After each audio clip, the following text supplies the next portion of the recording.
Hi friends, Kurt Triebold here with One Tree Hill, and this is your latest market update.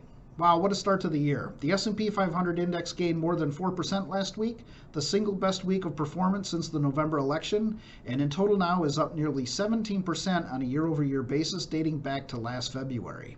Since 2010, there have been 16 other individual weeks to gain at least 4%, and interestingly, 2 months later, the S&P 500 still projected higher 13 of those 16 times.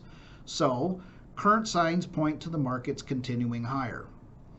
Earnings season surprises are really driving the results, however. The S&P 500 index earnings growth for the fourth quarter is tracking nearly 2% above year-ago levels, and revenue is on track to grow nearly 3% on a year-over-year basis. And forward 12 months estimates have increased by an unusually strong 3.6% since January.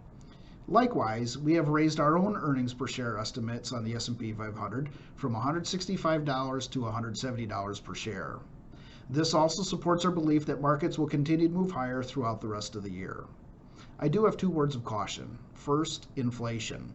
The 10-year break-even inflation rate, a market-implied measure of inflation expectations, has reached its highest level since 2014, but continues to remain relatively tame at around 2.2%. However, when I look around, I do see supply-demand imbalances in many corners of the economy. Case in point, the building trades.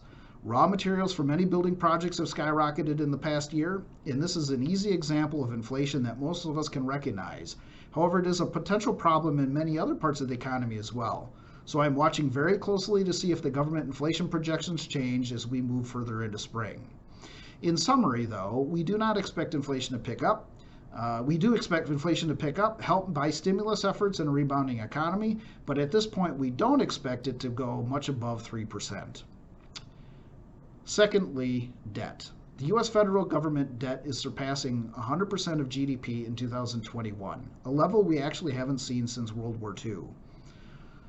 So far, markets seem largely unfazed by these skyrocketing debt levels, but the alarm bells are starting to chime just as the Democrats are preparing to unilaterally pass another $1.9 trillion plan in Washington. We think the reason for increased scrutiny is clear and grounded in common sense. You don't get something for nothing, and like your own credit card, you eventually must pay it back, in this case, in the form of dramatically higher taxes like we saw after World War II. We will see if history repeats itself. That's it for this week's market update. Stay well, everyone.